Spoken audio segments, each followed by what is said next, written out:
Hello students, আজকে আমরা যে ক্লাসটা করব সেটা হচ্ছে সময় এবং গতির উপর, যেটা তোমাদের ক্লাস 7-এর একটা চ্যাপ্টার রয়েছে।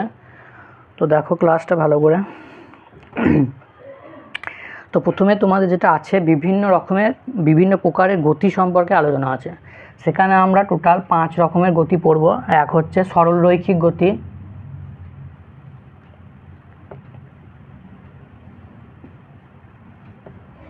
সরলরৈখিক গতি কাকে বলবো? যখন কোনো বস্তু সোজা যাবে, মানে কোনো সরল রেখা বরাবর যাবে, এরকম কোনো রকম বেঁকবে না, এরকম সরল রেখা বরাবর যাবে, তাহলে তখন তাকে আমরা সরলরৈখিক গতি বলবো।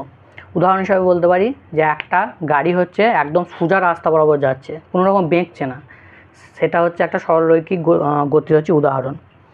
নেক্সট যেটা আছে তোমাদের সেটা হচ্ছে বৃত্তীয় গতি। নেক্সট যেটা আছে সেটা হচ্ছে বৃত্তীয় গতি।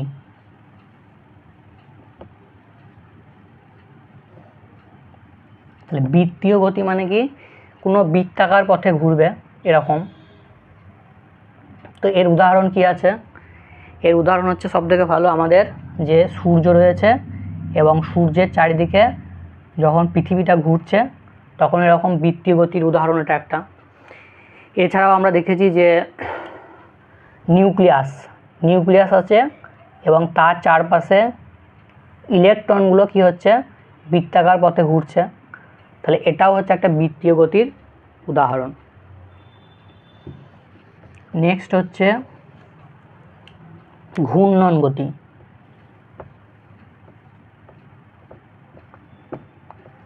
ঘূর্ণন গতি, তাহলে ঘূর্ণন গতি কাকে বলবো? মনে রাখতে হবে এক্ষেত্রে একটা নির্দিষ্ট অক্ষ থাকবে, যে অক্ষটা স্থির থাকবে এবং তার চারপাশে হচ্ছে এরকম করে ঘুরবে, ঠিক আছে? তাহলে এখানে একটা মনে রাখতে হবে, একটা লাইন হচ্ছে এরকম ফিক্স থাকবে, সেটাকে আমরা কি বলবো? অক্ষ বলবো। যেমন ধরো উদাহরণ হিসাবে আমরা বলতে পারি যে লাট্টুর গতি, ঠিক আছে? উদাহরণ হিসাবে বলতে পারি লাট্টুর গতি। লাট্টুরা যখন এরকম করে ঘুরছে তখন দেখো এক জায়গায় দাঁড়িয়ে যদি ঘোরে লাট্টুটা, তাহলে এই যে মাঝ বরাবর লাট্টুর যে লাইনটা, আমরা যদি আমরা লাট্টুটাকে আঁকি, ঠিক আছে? তাহলে এই লাট্টুটা ধরো ঘুরছে, তাহলে এই যে লাইনটা, এই লাইনটা এখানে কি? এই লাট্টুটার হচ্ছে অক্ষ। তাহলে এটা হচ্ছে একটা ঘূর্ণন গতির উদাহরণ। বোঝা গেছে?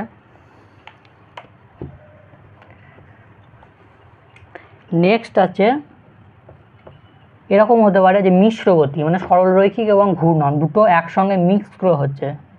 সরলরৈখিক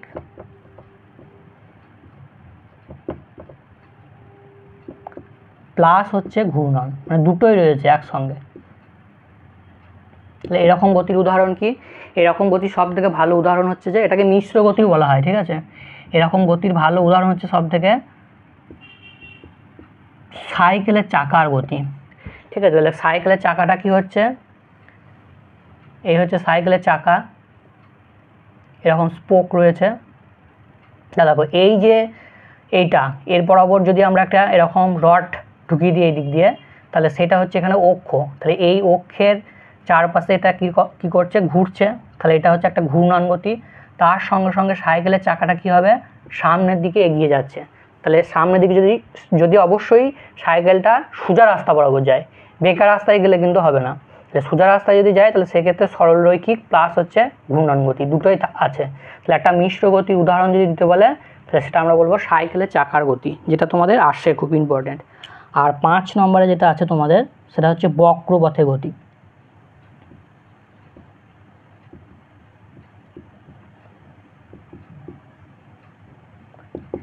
আচ্ছা, এটার উদাহরণ কি? এটা উদাহরণ আমাদের যদি ডেলি লাইফে বা প্র্যাকটিক্যাল লাইফে যদি দেখি, তাহলে হচ্ছে তোমরা যখন সাইকেল চালিয়ে স্কুলে যাও তখন যখন কোনো বাঁক আসে তখন কি করি আমরা? সাইকেলটাকে বাঁকের যখন গতি হবে এরকম, তখন একটু বেঁকে যেতে হয়, ঠিক আছে? তাহলে এই ধরনের গতিগুলোকে আমরা কি বলবো? বক্রপথে গতি। বা গাড়ি যখন যায় তখন যখন আমাদের কোনো বাঁকের মাথায় হচ্ছে যে টার্ন নিচ্ছে, তখন সেটা হচ্ছে যে একটা বক্রপথে গতির উদাহরণ। তাহলে এই টোটাল 5 রকমের গতি তোমাদের পড়তে হবে। তো তারপরে তোমাদের দেখবে ওখানে একটা ছক দেওয়া আছে বইয়ে, ওই ছকটা আমি বলে দিচ্ছি কোনটা কী রকমের গতি সেটা লিখতে বলেছে এই ছকে, ঠিক আছে? কোনটা কী রকমের গতি সেটা লিখতে বলেছে। তো প্রথমেই যেটা আছে দেখবে সেটা হচ্ছে ঘড়ির কাঁটার অগ্রভাগের গতি, ঘড়ির কাঁটার অগ্রভাগের গতি। তাহলে এই হচ্ছে ঘড়ির কাঁটা, ঠিক আছে। তাহলে এই যে অগ্রভাগ মানে এইটার গতি তোমাকে জিজ্ঞাসা করেছে, তাহলে এটা কীরকম করে ঘুরবে, এরকম করে ঘুরবে। তাহলে এটা কী রকমের গতি হবে বলো, এইটা চাইনি কিন্তু এইটা চেয়েছে, ঘড়ির কাঁটার অগ্রভাগের গতি। তাহলে এইটা আমরা একটা জাস্ট পয়েন্ট হিসাবে ধরে নেবো, একটা বিন্দু হিসাবে ধরে নেবো। তাহলে এই বিন্দুটা এরকম করে ঘুরছে, তাহলে এটাকে কী রকমের গতি বলবে, এটা হচ্ছে একটা বৃত্তাকার গতি, ঠিক আছে। তাহলে এটার অ্যান্সার হয়ে যাবে বৃত্তীয় গতি। নেক্সট হচ্ছে ছাদ থেকে সামনের দিকে ছুঁড়ে দেওয়া পাথরের গতি। ছাদ থেকে যদি আমরা সামনের দিকে একটা পাথরকে ছুঁড়ে দিই, এইখানে দাঁড়িয়ে আছো ধরো তুমি ছাদের মাথায়, এখান থেকে একটা পাথরকে ছুঁড়ে দিলে তাহলে এরকম করে পড়ছে, তাহলে এটা কী ধরনের গতি হবে, এটা হবে বক্রগতি, এটা হবে বক্রগতি। বেশ, নেক্সট তোমরা বলো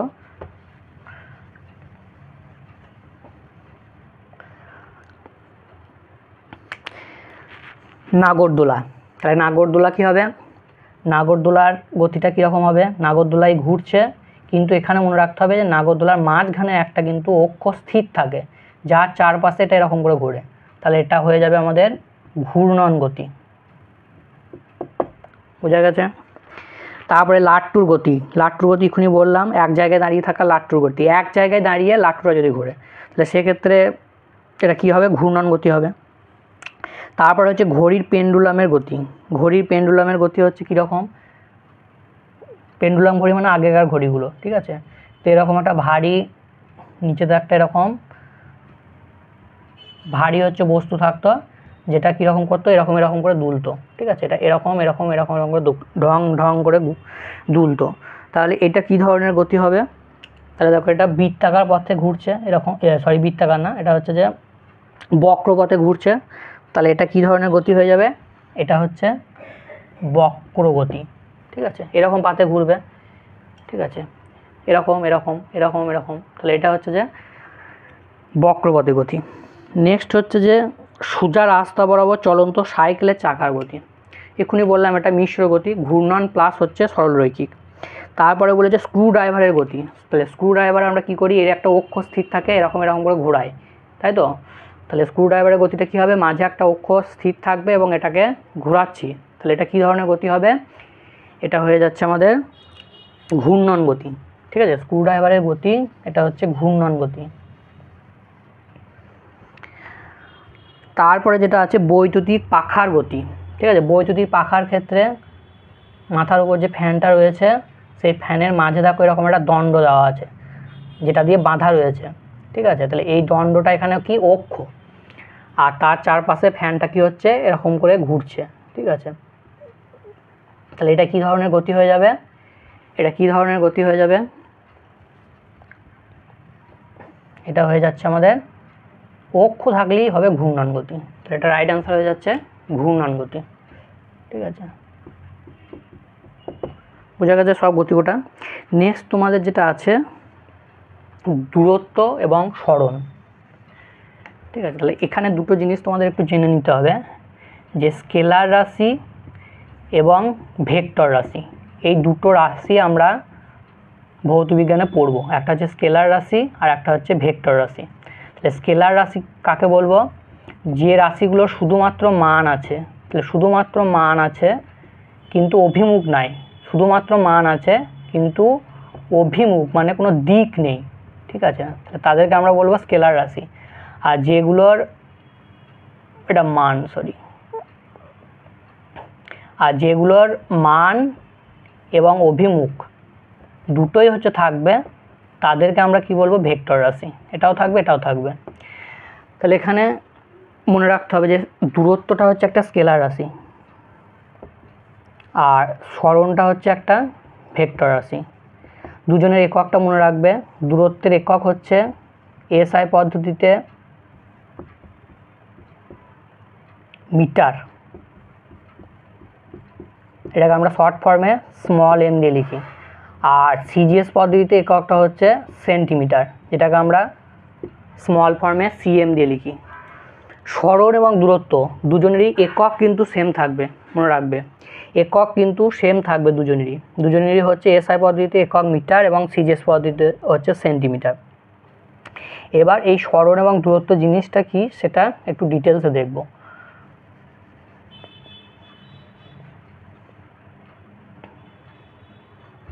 ঠিক আছে, ধরো তোমার এটা হচ্ছে তোমার বাড়ি, ঠিক আছে, এখান থেকে এটা হচ্ছে তোমার স্কুল, ঠিক আছে, তুমি কি করলে বাড়ি থেকে এই স্কুলে গেলে, আবার স্কুল থেকে কি করলে বাড়িতে ফিরে এলে, তাহলে এটা তোমার বাড়ি, এটা হচ্ছে স্কুল, এবং এদের মাঝের যে দূরত্বটা সেটা আমি বলে দিলাম 10 কিলোমিটার।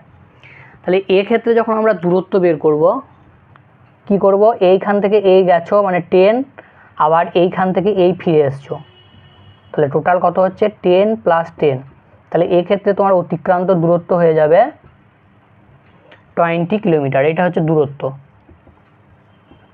বেশ, এবার দেখো সরণের কিন্তু অভিমুখ রয়েছে, তাহলে সরণ বের করার সময় আমরা শুধু দুটো জিনিস খেয়াল রাখবো, যে কোন পয়েন্ট থেকে কোন বিন্দু থেকে যাত্রা শুরু করেছে এবং কোন পয়েন্টে এসে যাত্রাটা হচ্ছে শেষ হচ্ছে। তাহলে দেখো এইখান থেকে শুরু করেছে, আবার এইখানে এসেই শেষ করেছে, তাহলে একই বিন্দু হচ্ছে, তাহলে একই বিন্দু যদি হয় তাহলে তাদের মাঝের দূরত্বটা কত হয়ে যাচ্ছে 0। তাহলে এক্ষেত্রে সরণ হয়ে যাবে, সরণের ক্ষেত্রে অভিমুখ ধরা হয়, তাহলে এইখান থেকে এই দিকটা আমরা যদি ধনাত্মক বলি প্লাস বলি +10, ঠিক আছে, তাহলে এইটার উল্টো দিকে, তাহলে এটা কত হবে -10, তাহলে আলটিমেটলি সরণটা কত হয়ে যাচ্ছে 0। তাহলে বোঝা গেছে সরণে দেখো অভিমুখ আছে বলে এটা সাইন নিলাম +-, কিন্তু দূরত্বের কোনো অভিমুখ নেই, এই জন্য দুটোই আমরা যোগ করে দিলাম। তাহলে এইটা হচ্ছে দূরত্বটা হয়ে যাবে তোমার 20 কিলোমিটার, সরণটা হবে 0 কিলোমিটার। এইবার এইটা বলো তোমরা,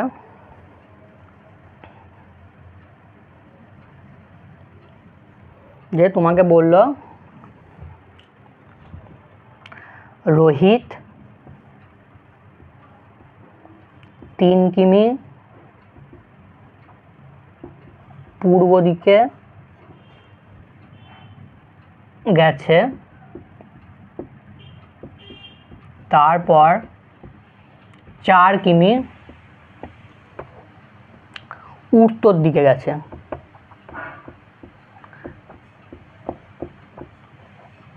তাহলে সরণ ও অতিক্রান্ত দূরত্ব কত? বলো এটা কীরকম করে করবো আমরা? তাহলে ছবিটা আমরা আগে আঁকি, দিকের জ্ঞানটা থাকা দরকার আগে। এই দিকটা হচ্ছে উত্তর দিক নর্থ, এই দিকটা হচ্ছে সাউথ মানে দক্ষিণ দিক, আর ডান হাতের দিকটা হবে পূর্ব দিক, তাহলে এটা হচ্ছে ইস্ট, আর বাঁ হাতের দিকটা হবে তোমার যে দিকটা বাঁ দিক সেদিকটা হচ্ছে ওয়েস্ট বা পশ্চিম দিক। তাহলে দিকের কনসেপ্টটা আগে ক্লিয়ার করে নাও।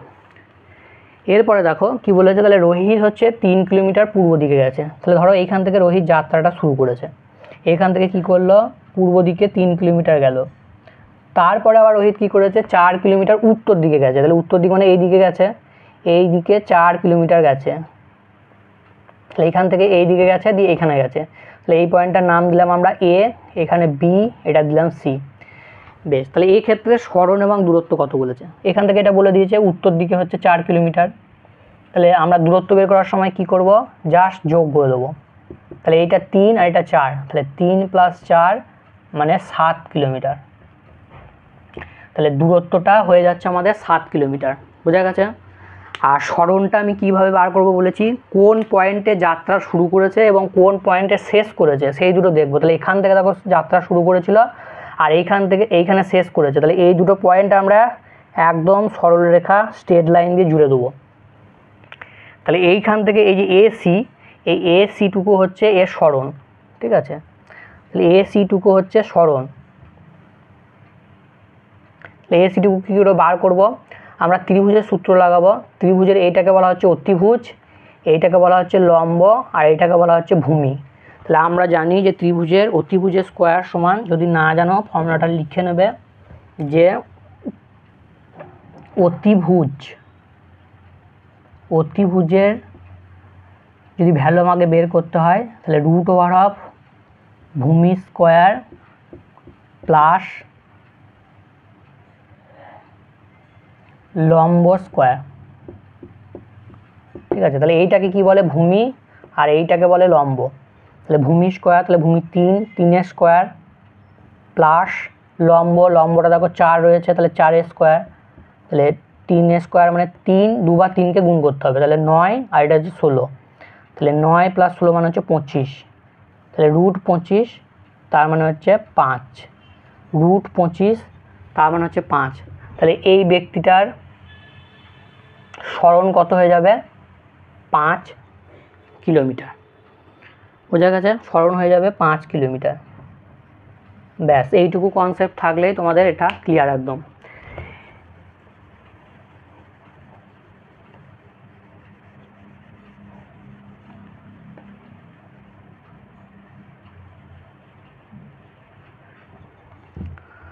আচ্ছা, আর একটা প্রবলেম আমি করিয়ে দিচ্ছি, যে বৃত্তাকার পথে, ঠিক আছে, ধরো তোমাকে বললো যে একজন ব্যক্তি বৃত্তাকার পথে এ বিন্দু থেকে শুরু করে আবার এ বিন্দুতেই ফিরে এলো, ঠিক আছে, এবং এই বৃত্তের ব্যাসার্ধ মানে এটা হচ্ছে কেন্দ্র থেকে এই যে ডিস্টেন্সটা, এটা হচ্ছে ব্যাসার্ধ, এইটা তোমার বলা আছে 7 সেন্টিমিটার।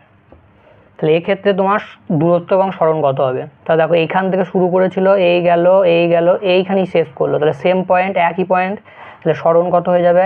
সরণ হয়ে যাবে 0। আর অতিক্রান্ত দূরত্ব হবে বৃত্তের, এটাকে কি বলে? পরিধি। তাহলে বৃত্তের পরিধির ফর্মুলা হচ্ছে 2πr। 2π এর ভ্যালু মনে রাখবে 22/7, আর আরটা হচ্ছে 7 দেওয়া আছে, কাটাকাটি করো, তাহলে কত হয়ে যাচ্ছে? 44 সেন্টিমিটার। তাহলে এক্ষেত্রে দূরত্ব কত হয়ে যাবে? 44 সেন্টিমিটার। বোঝা গেছে? এইখান থেকে এই পার্টটা যে গেল, এটার দূরত্বটা হয়ে গেল 44 সেন্টিমিটার। বৃত্তাকার পথ বললে তার পরিধিটা বের করে নিতে হবে।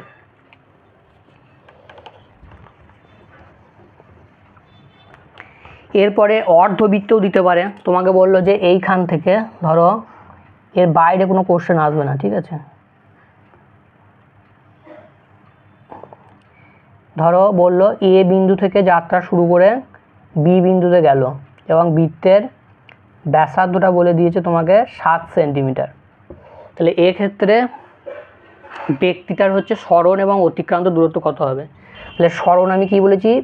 যে বিন্দু থেকে শুরু করবে, তাহলে এ বিন্দু থেকে শুরু করেছে, বি বিন্দুতে শেষ করেছে, দুটো বিন্দুকে আমরা স্ট্রেট লাইন বা সরলরেখা দিয়ে জুড়ে দিলাম, তাহলে এইটা হচ্ছে আমার সরণ। তাহলে সরণ সমান হচ্ছে এ বি। তাহলে এ বি এটা কত হবে? এইটা যদি 7 হয় ব্যাসার্ধটা, তাহলে ব্যাসটা কত হয়ে যাবে? 7 × 2, তার মানে 14 সেন্টিমিটার। তাহলে সরণটা হবে 14 সেন্টিমিটার। আর যদি তোমার দূরত্বটা বের করতে বলে, দূরত্বটা বের করার সময় কোন পথে গেছে? এইখান থেকে এইখানে গেছে, ঠিক আছে, তাহলে দূরত্বটা হচ্ছে বৃত্তের অর্ধেক, ঠিক আছে, এটা হচ্ছে অর্ধবৃত্ত, তাহলে একটা বৃত্তের পরিধি 2πr হয়, তাহলে হাফ মানে এটাকে 2 দিয়ে ভাগ করবো, তাহলে 2 কেটে গেল, পায়ের ভ্যালু বলেছি 22/7, আর আরটা হচ্ছে 7, 7 কেটে গেল, তাহলে এটার অ্যান্সার হয়ে যাবে 22 সেন্টিমিটার। তাহলে দূরত্বটা হয়ে যাবে 22 সেন্টিমিটার। এবার আর একটা জিনিস জেনে রাখো, যে দূরত্বটা পথের ওপর নির্ভরশীল। লিখে নেবে পয়েন্টগুলো।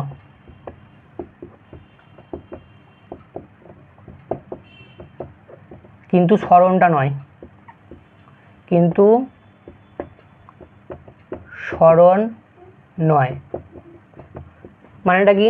ধরো দূরত্বটা দেখো, এই 1 নাম্বার পাতে এইখান থেকে এইখানে গেছে, আবার এ বি এর মধ্যে এরকম করেও যেতে পারে, এই গেছে, তাহলে এটা আলাদা হবে। তাহলে এখানে অতিক্রান্ত দূরত্ব দেখো এইটা, এখানে অতিক্রান্ত দূরত্ব এইটা, তাহলে এদের মান দুটো আলাদা হবে।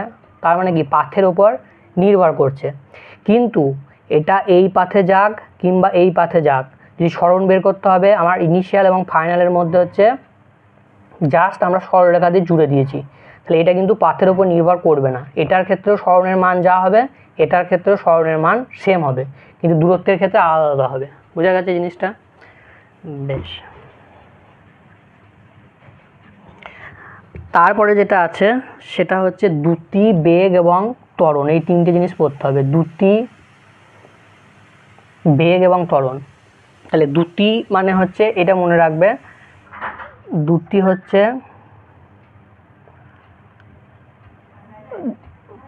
দূরত্বের পরিবর্তন বাই সময়ের পরিবর্তন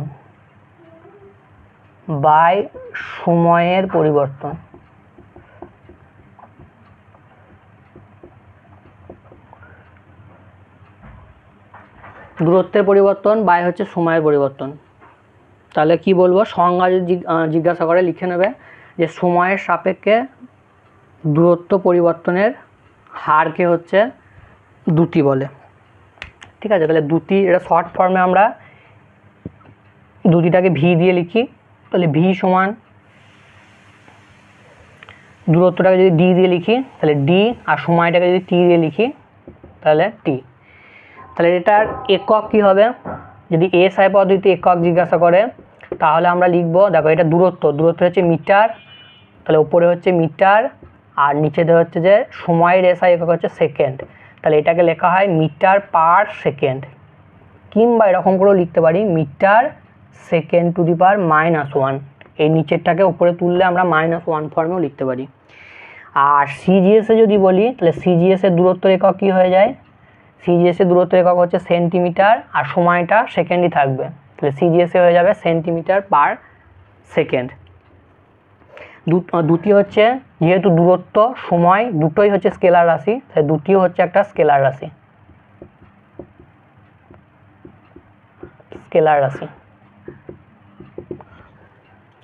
বেশ, এবার যে রাশিটা নিয়ে আলোচনা করব সেটা হচ্ছে বেগ।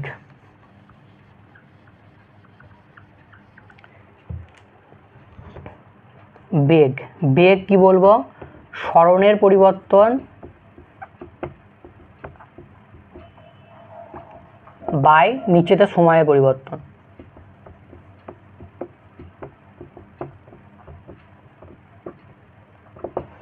সরণের পরিবর্তন বাই হচ্ছে সময়ের পরিবর্তন। তাহলে এর ক্ষেত্রে এটা কী রাশি, দেখো সরণ আছে উপরে, তাহলে এটা ভেক্টর, সেই জন্য বেগটাও হচ্ছে একটা ভেক্টর। তার মানে কি, এর মান আছে এবং অভিমুখ আছে।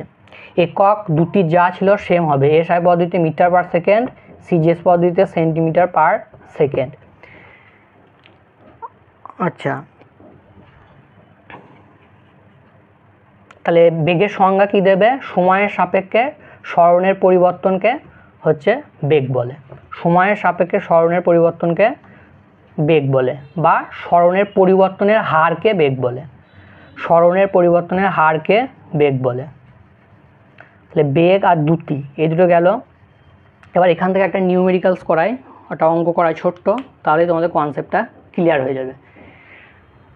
ধরো এই যে আগের প্রবলেমটা আমরা করে এলাম, যে একজন ব্যক্তি এখান থেকে 3 কিলোমিটার গেছে আর এইদিকে হচ্ছে 4 কিলোমিটার গেছে। ঠিক আছে, তো এ বিন্দু থেকে যাত্রা শুরু করে বি বিন্দুতে গেছে। তাহলে এখানে আমার ধরো টোটাল সময়টা লেগেছে, তোমাকে বলে দিল 10 সেকেন্ড, দিয়ে বললো তোমাকে বেগ এবং দ্রুতির মান বের করো। তাহলে বেগ দ্রুতি কী করেছি, দূরত্বের পরিবর্তন বাই সময়ের পরিবর্তন। তাহলে দূরত্ব কত গেছে, 3 + 4, আর সময় কত লেগেছে 10, তার মানে দ্রুতির ভ্যালু বেরিয়ে যাবে 7/10 মিটার পার কিলোমিটার আছে, তাহলে ইউনিটটা হবে কিলোমিটার পার, এটা মিটার করে দাও তাহলে সুবিধা হবে, এটা মিটার করে দাও, মিটার। তাহলে এটা অ্যান্সার হয়ে যাবে 7/10 মিটার। এটা হচ্ছে দ্রুতি। আর বেগের ক্ষেত্রে কি বলেছিলাম, এইখান থেকে এইটার সরণটা কত হয়ে যাবে, √3² + 4² মানে 5, তাহলে 5। তাহলে বেগটার কী হবে, ওপরে হচ্ছে যে সরণ থাকে, তাহলে সরণের পরিবর্তন কত হয়েছে 5, আর সময়ের পরিবর্তন 10, তাহলে 5/10। এবার এইটাকে দশমিকে তোমরা ইজিলি করতে পারবে আশা করি।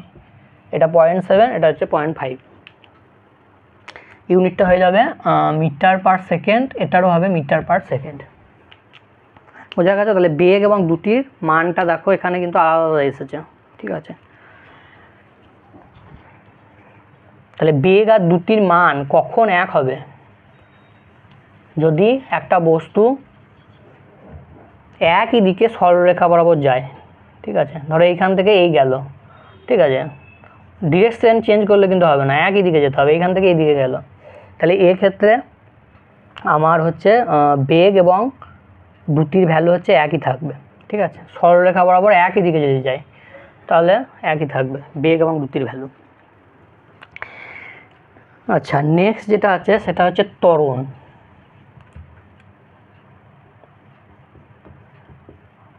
ত্বরণ, ঠিক আছে। তোমরা যদি ট্রেনের গতি দেখো, তাহলে ট্রেনটা যখন প্রথমে কি করে, স্থির থাকে এক জায়গায়, স্টেশনে থেমে আছে, তারপর ট্রেনটা কী হবে, যত দেখবে আস্তে আস্তে আস্তে আস্তে আস্তে তার বেগটা হচ্ছে বাড়তে থাকবে।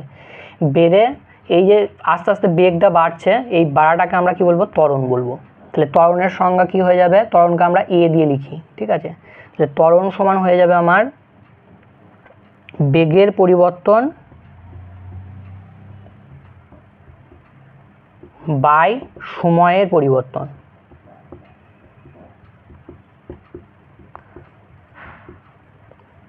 তাহলে বেগের পরিবর্তন, আমরা পরিবর্তন বোঝানোর জন্য এই সাইনটা ইউজ করব, এটাকে ডেল্টা বলে, ঠিক আছে। তাহলে ডেল্টা ভি, বেগটাকে ভি দিয়ে লিখব আর সময়টাকে টি দিয়ে লিখব। তাহলে এটা হচ্ছে ডেল্টা টি। ডেল্টা কি বললাম, পরিবর্তন বোঝাতে ব্যবহার করা হয়। তাহলে ত্বরণের ফর্মুলাটা কি চলে গেল, এ সমান ডেল্টা ভি বাই ডেল্টা টি। ত্বরণ কী ধরনের রাশি, বেগ কী ধরনের রাশি, বেগ হচ্ছে ভেক্টর, তাহলে ত্বরণও হয়ে যাবে তোমাদের ভেক্টর রাশি। বেশ, এরপরে দেখো যে ত্বরণের এককটা কি করব। ত্বরণের এককটা হচ্ছে বেগের একক, বেগের একক এক্ষুনি করে এলাম মিটার পার সেকেন্ড, আর সময় নিচেতে আছে তাহলে এটাও সেকেন্ড। তাহলে দেখো নিচেতে দুটো সেকেন্ড আছে, তাহলে কি হয়ে যাবে মিটার পার সেকেন্ড ইন্টু 1/সেকেন্ড, তার মানে কি হচ্ছে মিটার বাই সেকেন্ড স্কোয়ার। তাহলে ত্বরণের ইউনিট হয়ে যাচ্ছে মিটার পার সেকেন্ড স্কোয়ার। এটাকে লেখা হয় পাশাপাশি, এই পার্টটা যদি তুলে দিই পাশাপাশি লিখলে এই পাওয়ারটা মাইনাস হয়ে যাবে, তাহলে মিটার সেকেন্ড টু দি পাওয়ার -2। এই দুটোর মধ্যে যে কোনো ফরম্যাটে তোমরা লিখতে পারো। এবার এখানে একটা কোশ্চেন খুব আসে যে ত্বরণের এককে সেকেন্ডটা দুবার আসে কেন, এরকম সেকেন্ডের মাথায় স্কোয়ার আছে, তাহলে সেকেন্ডটা দুবার আসে কেন। দুবার আসে এই কারণেই যে বেগের পরিবর্তন বোঝানোর জন্য একবার আমরা সেকেন্ড পাচ্ছি, আর সময়ের পরিবর্তন বোঝানোর জন্য একবার আমরা সেকেন্ড পাচ্ছি। এই দুটো এই জন্য দুবার আসছে, এখানে একবার এখানে একবার।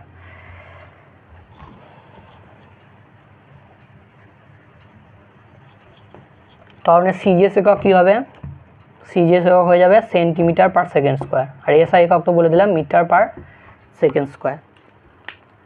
বেশ, এবার ত্বরণ থেকে একটা নিউমেরিক্যাল করাই ছোট্ট, ধরো এরকম দিল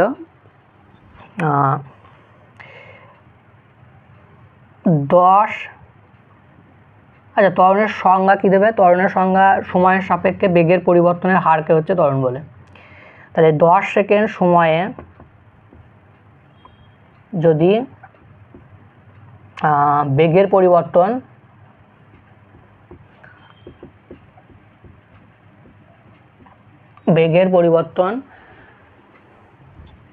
10 মিটার পার সেকেন্ড হয়, তাহলে সরণ কত,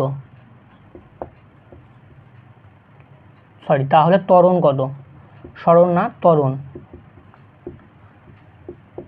ত্বরণের ফর্মুলা কি বলেছি, ত্বরণ সমান হচ্ছে বেগের পরিবর্তন বাই সময়ের পরিবর্তন।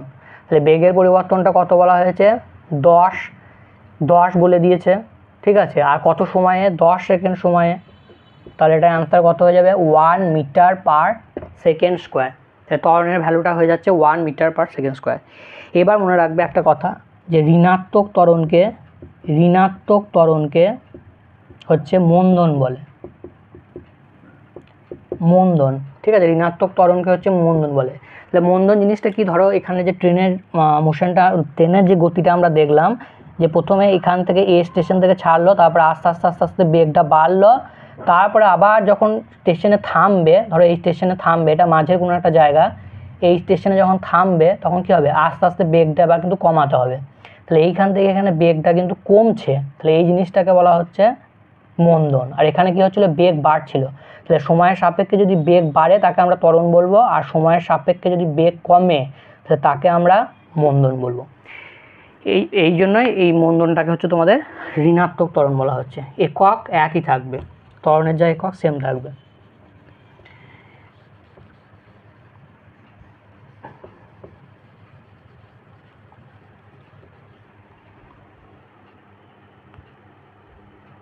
আচ্ছা, নেক্সট ধরো এরকম দিল একটা কোশ্চেন যে সকাল 10টায় একটা ট্রেনের গতি ছিল ধরো সাপোজ 200 মিটার পার সেকেন্ড, ঠিক আছে। আর সকাল 11টায় দেখলো ট্রেনের গতি হয়ে গেছে 400 মিটার পার সেকেন্ড। তাহলে এক্ষেত্রে প্রথমে বলো ত্বরণ হচ্ছে না মন্দন হচ্ছে? তাহলে সময়ের সাপেক্ষে দেখো বেগটা বেড়েছে, 200 থেকে 400 হয়েছে, তাহলে অবশ্যই ত্বরণ হচ্ছে। তাহলে ত্বরণের ভ্যালুটা কি বলেছি? বেগের পরিবর্তন। তাহলে শেষে হয়েছে 400, আগে কত ছিল? 200, তাহলে পরিবর্তন কত হয়েছে? 400 মাইনাস 200। আর টাইমটা কত? 11টা থেকে 10টা বাদ দাও, তার মানে 1 আওয়ার। 1 আওয়ার, তাহলে 1 আওয়ার মানে হচ্ছে 3600 সেকেন্ড। তাহলে এটার অ্যান্সার হয়ে যাচ্ছে 200/3600। কেটে দাও, তার মানে 1/18। ঠিক আছে, 1/18 একক কী হয়ে যাবে? Metre per second square. এককগুলো কিন্তু খেয়াল রাখতে হবে ভালো করে।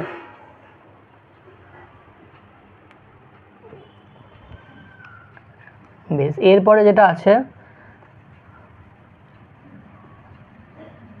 নিউটনের গতিসূত্র, এটা আমরা নেক্সট ক্লাসে পড়াবো।